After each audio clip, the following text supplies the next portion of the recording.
What's going on, first grade? Mr. Hunter here with your history lesson for today. You should be on or inside your history book, and we're going to start on page 26. We're going to page 28, so it's not a super long lesson, but there is some information that I want to share with you guys. I hope you enjoyed the videos the other day of Washington, D.C., the Capitol, some other places. We're going to talk about today are some important figures in history that we've learned about, but again, we're doing a review because we only got a few more days of school left, so let's try to finish strong, guys.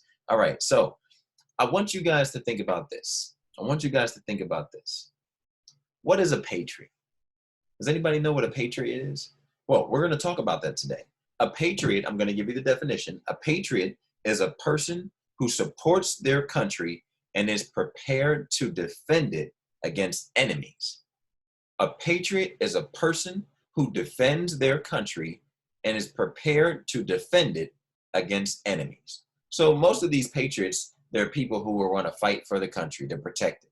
Sometimes people call themselves patriots because they're just super protective of the country and the name and the flag and all of that. But usually, more often than not, a person that is a patriot is someone that wants to protect and defend their country. They love their country. They want to protect and defend it. Now, before we dive in more to that, I have a review. I hope you guys are ready. We're ready. I was saying review. I hope you guys are ready. I have a review for you. Okay, so listen closely. I have a couple questions. Which ocean, we're talking about oceans, which ocean is east of Canada? So if you remember, what direction does east go? East goes to the, if you're looking at a map, it goes to the right. And what ocean is next to the East Coast? What ocean is next to the East Coast? Give you a couple seconds. It is the Atlantic Ocean. Who said Atlantic Ocean? Who was still thinking? Who had somebody tell them that they're sitting next to? See, I know all these tricks. All right, Atlantic Ocean. All right, next question. What country is north of Mexico? What country is north of Mexico? So think about it. Look at a map or think about a map. Where is Mexico? Mexico is beneath. It's in the south. Wait a minute. Isn't Mexico beneath us?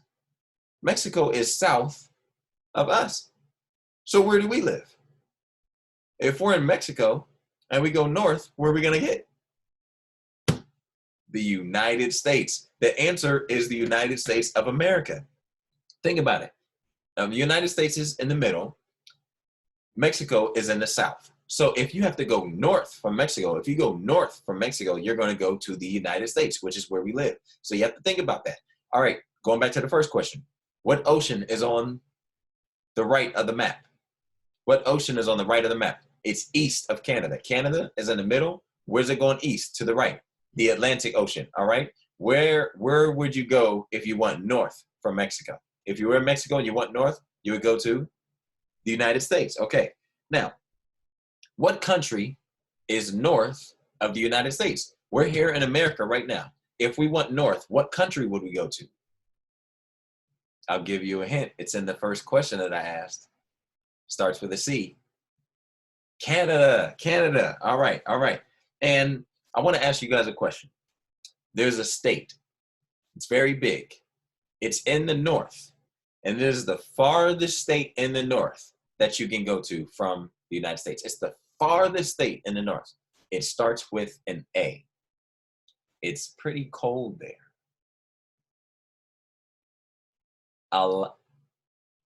Almost said it. Alaska is a really big state. It's the furthest state in the north. Okay, so let's look at the vocabulary words. We talked about patriot. The next word is silversmith. Everybody say silversmith. A silversmith is someone who works with silver, okay? And then we're going to talk about Benjamin Franklin on page 27, Benjamin Franklin. And then almanac. An almanac is a book with information about many things. An almanac is a book with information about many things. All right, let's read 26. It says, Paul Revere was a silversmith. He was also an American patriot. Remember, a patriot is a person that loves their country and will defend it against enemies. He was a patriot. A patriot is someone who loves their country and wants to help it any way they can. When America wanted its freedom from England, Paul Revere did all he could to help. One night, he rode a horse to warn the people that the British Army was coming. Because of Paul Revere's bravery, more people wanted to help the American Army. Okay, so what is a patriot again? It's a person that loves their country very much, and they'll do anything to help. And who can be an American patriot? Anybody know? An American.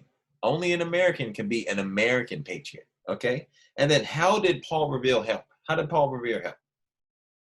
Well, look at the picture. He rode his horse, and he told everybody, he said, the British are coming. It's a very famous phrase. The British are coming, the British coming. He rode throughout the towns to get everybody ready and prepared, because if they weren't prepared, they didn't know, they would be under attack, and they would have been hurt. And who knows what would have happened after that. All right, let's look at page 27. Benjamin Franklin. Everybody say Benjamin Franklin. Benjamin Franklin was a very wise and great American. He did all he could to help America grow strong. He did not have much of a chance to go to school, but that did not stop him from learning. He worked hard to teach himself new things. When Benjamin was only 12 years old, he began learning to print books. And people liked the wise sayings that he wrote in a book called Poor Richard's Almanac. Remember what an almanac is? It's a book with information about many things. Here are just two of Benjamin Franklin's sayings, okay? He said, early to bed and early to rise makes a man healthy, wealthy, and wise. So pretty much he's saying, don't stay up too late, wake up early, and you will be smart, you'll have more money, you'll be very wise, okay? You'll be very healthy too. Then he says, little strokes fell great oaks. Interesting man. I have some more facts for you about Benjamin Franklin. So there's a statue in the city of Philadelphia. That's where my parents are from. That's where my parents live now. My brother, pretty much all of my family lives in Philadelphia. All right.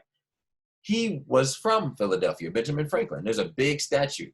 I'll send you a video to show you Philadelphia. All right. Now, Philadelphia, Pennsylvania. When Benjamin Franklin was there, he established a fire department. He paved the streets. He lighted the streets. He put up stoplights. He helped build a hospital, a library, and an academy. He helped build a school for kids. He was a famous scientist. Everybody say famous scientist. You can be one too one day. And he experimented with electricity and proved that lightning is electricity. Do you guys know that story? Well, you're about to find out today about Ben Franklin and how he proved that electricity could exist. He invented the lightning rod. He invented bifocal glasses, which are actual glasses that you wear, and the Franklin stove, and many other things, which you'll find out about today. Now, is there anything else that you remember that lives in Philadelphia or exists in Philadelphia? There's a symbol that we talked about earlier this year. It's called the Liberty Bell. The Liberty Bell. You guys talked about that, all right? And when he was only 12 years old, Benjamin Franklin started writing and printing all these books. So guess what? You guys are 7. You guys are 6 and 7. Do you know that in 5 years, you could be like Benjamin Franklin? You could write your own book. You can do it. You can be just as smart. You are just as smart, and I believe in you, okay? Now, what book did Benjamin Franklin write? I'll give you a hint. It's in our vocabulary word. Almanac. But not just any almanac. He called it the Poor Richard's Almanac. All right? Let's turn the page. Turn the page. All right. Now, we're still talking about Benjamin Franklin. While our country was fighting for its freedom, Benjamin Franklin went to France many times to get help. He was one of the many patriots who signed the Declaration of Independence. Remember, a patriot is somebody who loves their country and will do anything to protect it. He signed the Declaration of Independence. He also helped to write the country. He helped to write their Constitution, or our Constitution, because we're all Americans. All right? Here's some more facts about Benjamin Franklin. He was an important leader in the colonies. Remember, the first 13 states, they weren't called states, they were called colonies, and Benjamin Franklin was a big part of that. He went to France, and he won over there, and he won the respect of people. People started liking him more because he was so smart. And because of his help, and because of his friendship with them, they helped us in the war, all right? He helped to write the Constitution, and guess what? When people were arguing, Benjamin Franklin was the one that would be able to get in there and make peace. He kept people from really fighting and arguing and hurting each other. So that's a great man. And here's another thing. He wasn't afraid of hard work. Raise your hand if you're not afraid of hard work. Actually, show me your muscles if you're not afraid of hard work. Sam, I know you're not afraid of hard work. Jeremiah, you don't even laugh at my jokes. I know you're not afraid of hard work. Eliana, you are so smart. You have all the questions in the world and that big smile. I know you're not afraid of hard work. And Dylan, my goodness, what can I say about you? I know you're not afraid of hard work because of your parents. All right? All of you guys are great. You're great Americans. You're great students. You're great children. And there's a chance for you to do even greater things and moving forward. I know you guys aren't afraid of hard work. That is our lesson for today. Check out the YouTube link. There's going to be some videos of Benjamin Franklin, Philadelphia. And you may have another surprise in there. I love you guys. Guess what? There's nothing you can do about it. See you tomorrow.